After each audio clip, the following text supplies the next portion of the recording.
absolutamente exagerado. Las 100 reglas de Brasilia establecen pautas para todas las personas vulnerables, grupo en el que se considera incluido las personas con diversidad funcional. La Corte se ha adherido in totum, o sea que eso le da a las personas una exigencia. En el caso de los tribunales federales, la provincia de Mendoza se adhirió in totum a las normas. El Tribunal Superior de Justicia de Córdoba no se ha adherido in totum, otros tribunales tampoco, o sea, se han adherido, dicen, en la medida de sus posibilidades económicas. Yo les digo la verdad, creo que no sé si nos estamos volviendo más malos, menos solidarios, porque se está muriendo de hambre la gente en África, los chicos, en la peor situación de las naciones denunciada por UNICEF, creo que en la historia de la humanidad. Entonces yo creo que es necesario que total no nos llevamos nada al otro mundo. O sea, yo no vengo a dar lecciones de moral, ni mucho menos, pero esta falta de amor al prójimo, de respeto al prójimo, traducir las palabras, a mí les digo que me resulta ya un poco preocupante. Yo soy una señora mayor y tengo la suerte de poder, como decía el epígrafe de la Gaceta de Buenos Aires, raros tiempos de felicidad, aquella en que se puede decir lo que se siente y sentir lo que se quiere, que era, según me enseñaron en la primaria, era una frase de Tácito. Entonces yo me encuentro con esta gran libertad de decirles siempre con total franqueza y asumiendo todos los errores que debo cometer con frecuencia. O sea, no hay que cejar ni un momento en esto. Esto es un derecho y los derechos no se negocian, porque estamos hablando de derecho. La calidad de vida es, acá sí tengo que hacer uso de la adjetivación, es una adjetivación de vida, entonces no se negocian. Así que cuenten conmigo, ya Carlos sabe, cuenten conmigo, yo a veces soy políticamente incorrecta, todos saben, sí, o sea, soy como incorregible. Y les voy a pasar en PDF mi libro. Yo hice una edición de un libro que pretende ser como una ayuda para papás o personas con discapacidad. Se los voy a pasar en PDF, doné toda la edición. Le he donado los derechos de la municipalidad, que está en eso de impresión, también a la Universidad Nacional de Córdoba, que no sé si lo va a hacer en CD, y también la legislatura ha hecho una declaración acerca de este libro y creo que habría intenciones también de publicar.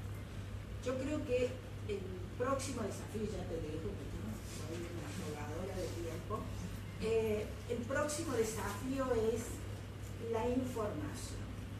La Nación ha sacado a fines del año pasado una ley que establece la obligatoriedad que cuando la persona le dan el certificado con discapacidad, o sea, el CUT, o certificado único de discapacidad, tiene que ser informada. Yo me he ofrecido a todo el mundo que veo funcionarios de los aeropuertos, ya lo mío no tiene límite, me he ofrecido a formar gente para enseñar los derechos, porque los médicos, y por favor, no tengo nada contra los médicos, no es función del médico que dice de una incapacidad física, psíquica, intelectual, decirle a la persona qué hacer con sus derechos. Entonces, este tema de la cartilla y de la información, yo estoy a disposición. O sea, no tengo ningún problema, ustedes me dicen, lo hacemos y lo que decía, no voy a dejarla esto, lo que decía que viajé así, a Europa, que es paquetería. Ustedes saben que en Cataluña, soy 50% catalana, en Cataluña están investigando un modo de solucionar la discalculia. Yo digo, ojalá encuentren una solución a la dislexia, que es algo que padecen muchos chicos. Y además han organizado un encuentro de personas comprendidas en el espectro autista y han descubierto todas, yo lo he visto, todas las habilidades superespeciales que para trabajos absolutamente minuciosos tienen las personas dentro del espectro. O sea, este mundo lo hacemos entre todos y todos seamos útiles a todos. Les agradezco la paciencia y después todas las preguntas que tengan con todo.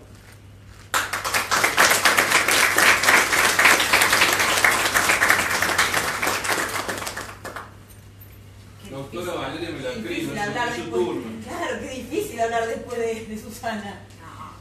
No, la parte que yo quería abordar es eminentemente práctica, agarrándome del certificado de discapacidad que ella quiere eliminar en forma radical, pero que va a llevar tiempo y que es lo que a nosotros nos permite en este momento poder hacer uso de esta hermosa ley de discapacidad que tenemos, en donde por ahí, pese que en el Facebook se lo va circulando que es mala y que hay que reformarla, es una ley excelente. Lo que pasa es que no se cumple porque no se conoce. Y la mejor forma de hacer cumplir un derecho es conociéndolo, si no, no se lo puede ejercer.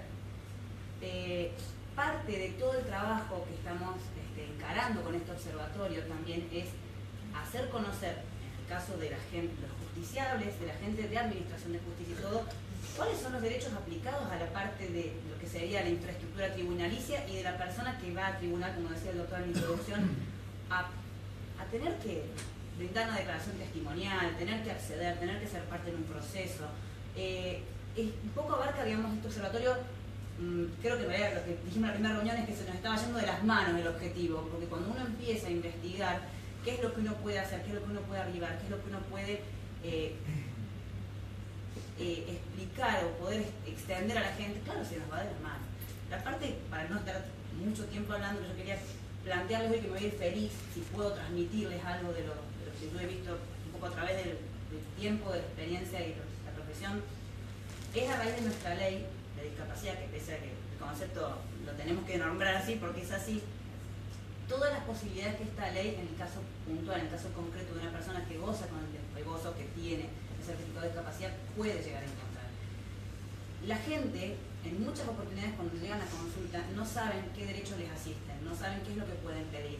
Vienen, como decía la doctora, con un certificado de discapacidad único, el CUD, que se los pidieron, en donde tienen 2 o 3 prestaciones. Vienen con un médico que por ahí no tienen la mayor suerte de tener un neurólogo que maneje mucho del tema, con 2 o 3 prestaciones, y caen a la obra social y le dicen, no, eso no.